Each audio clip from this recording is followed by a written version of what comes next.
Welcome, everyone, to this deep dive into the upcoming Formula One Saudi Arabian Grand Prix for 2025. Hey there.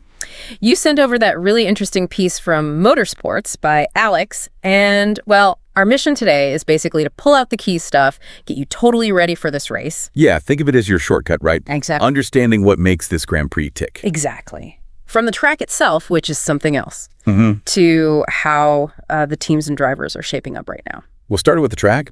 The Jeddah Corniche circuit, I mean, straight away it stands out. The Motorsports by Alex piece, it definitely has some strong feelings. Calls it visually stunning, which it is. Oh, absolutely. But really questions the safety aspect. And you can see why, maybe.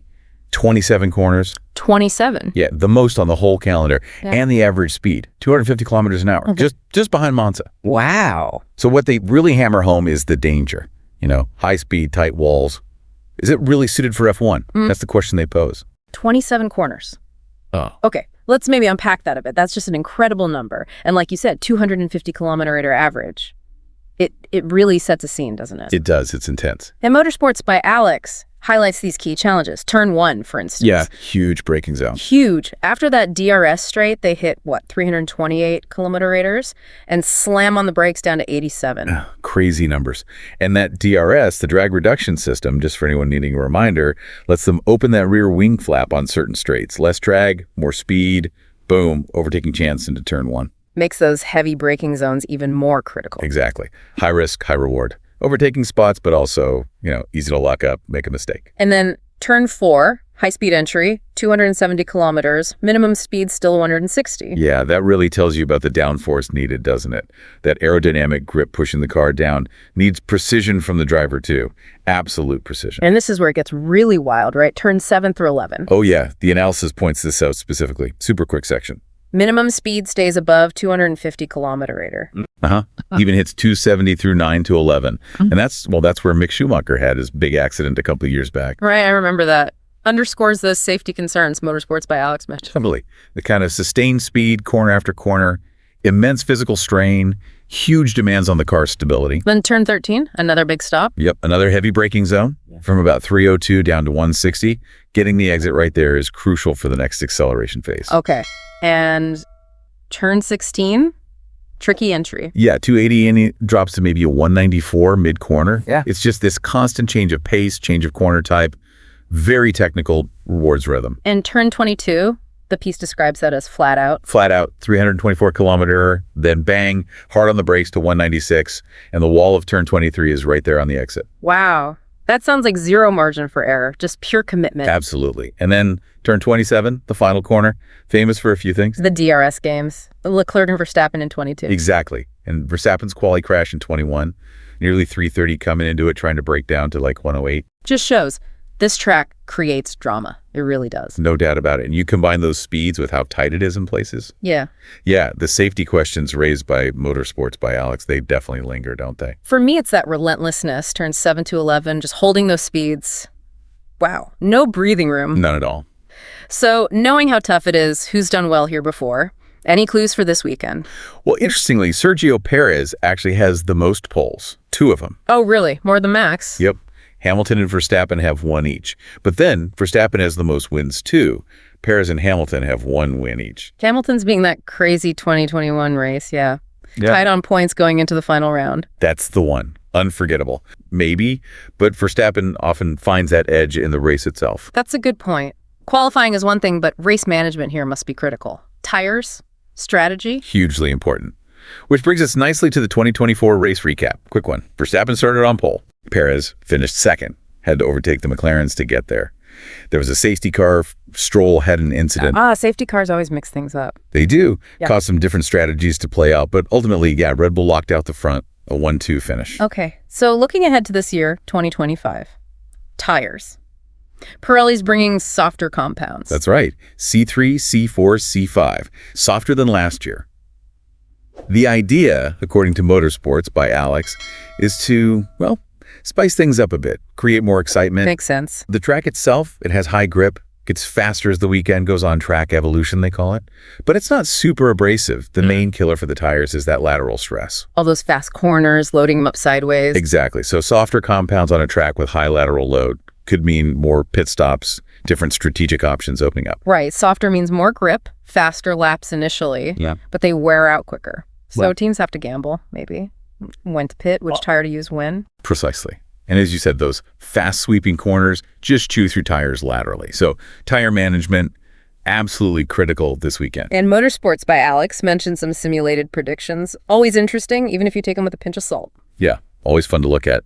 The simulations they highlighted put McLAREN, excellent McLaren, ahead of Red Bull. Ahead of Red Bull, then Mercedes, then Ferrari, then Racing Bulls, the old AlphaTauri. Okay, and Aston Martin. Surprisingly low, down in 8th in these simulations.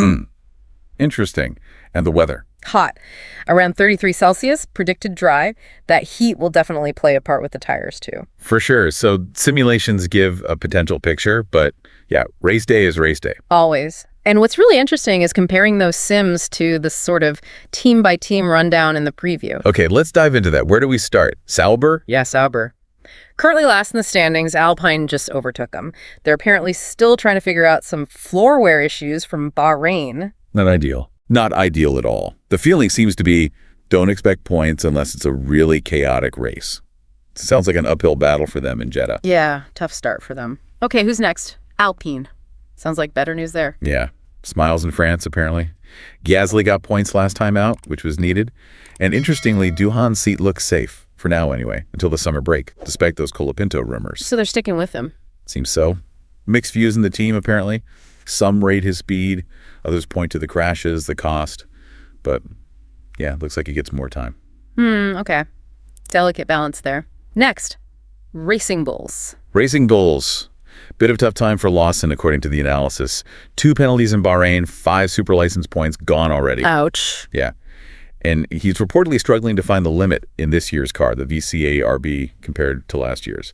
Sounds like a tricky start for him. Yeah, needs some clean weekends soon, you'd think.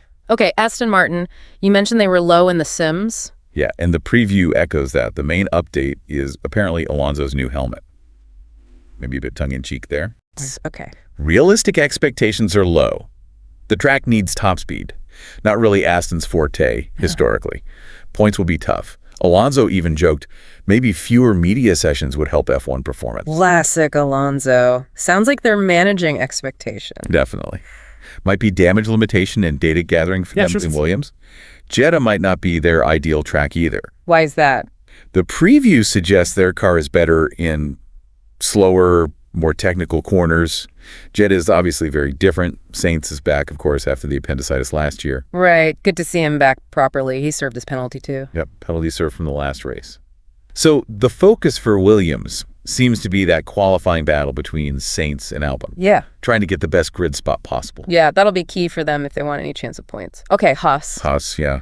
Seems Komatsu's methods are starting to pay off. 5 points from Bahrain, which is great for them. Good result. New floor seems to be working. Berman had that great recovery drive to 10th. But there's a but. Ocon had a big crash, a costly one. And Duhan actually leads the drivers in that front. Wow, 1.5 million. That's a serious hit for a team like Haas. Points are great, but yeah, you need to keep the repair bills down. It's the constant balancing act, isn't it? Push hard, but don't break the bank. Okay, Ferrari. Big focus seems to be on Hamilton. Yeah, lifting his spirits, getting him comfortable. He's apparently working hard on understanding the car, the setup, driving style, things like using engine braking effectively. Takes time, even for Lewis. Of course. Leclerc, on the other hand, seems to have a more centered baseline setup he likes.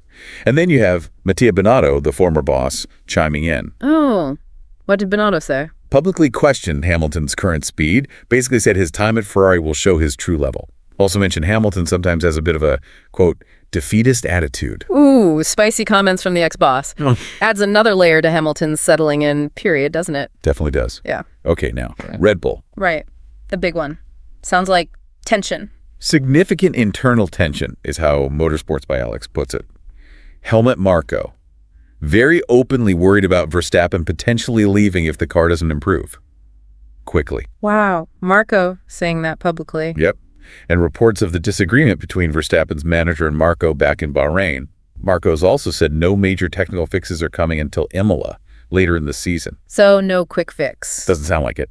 And he explicitly linked Max's future to the car's competitiveness. Said Max isn't happy with braking, tires overheating. Familiar complaints from Max. And, crucially, ongoing correlation issues with their wind tunnel. Horner himself called it outdated not long ago. It paints a picture of, well, a team under real pressure. Yeah, Marco being so public is fascinating. Is it genuine concern or maybe applying pressure internally to get things fixed faster? Could be a bit of both, couldn't it? It definitely suggests things aren't entirely smooth sailing behind the scenes, despite their past dominance. The wind tunnel thing, if the sim data doesn't match the track, that's a fundamental problem. Huge problem. Okay, let's shift to Mercedes. More positive vibes there. Seemingly, yeah. Optimistic after Bahrain, even with Russell's late retirement due to technical issues. And there are these reports, pretty strong reports, of a pre-contract for Russell through 2028. 2028? Wow, that's long term. Very, which naturally makes you wonder about their potential interest in Verstappen, maybe less so now, and what it means for Antonelli, their junior driver. Locks Russell in as their main guy for the foreseeable future, if true. Interesting move. Very significant, yeah. Suggests they see him as the future cornerstone. Okay. Finally, McLaren. McLaren. Leading the championship with Norris, but he's not entirely happy. That's right. Norris called this race a litmus test.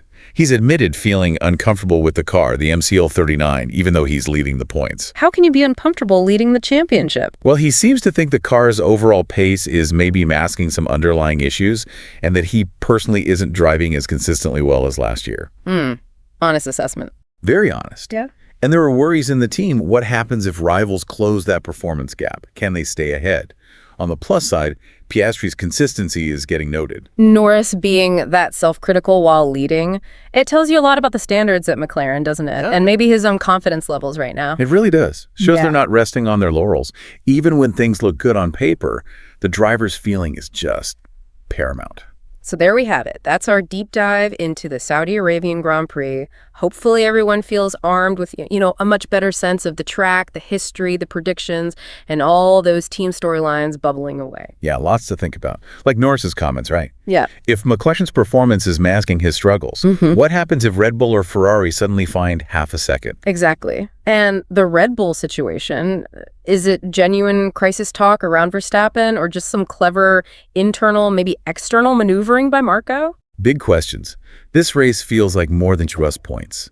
It could give us some real clues about how the rest of the season might unfold and what's really going on inside some of those top teams. Definitely. Keep an eye on those crazy fast corners and watch how the strategy plays out with those softer tires Pirelli's brought.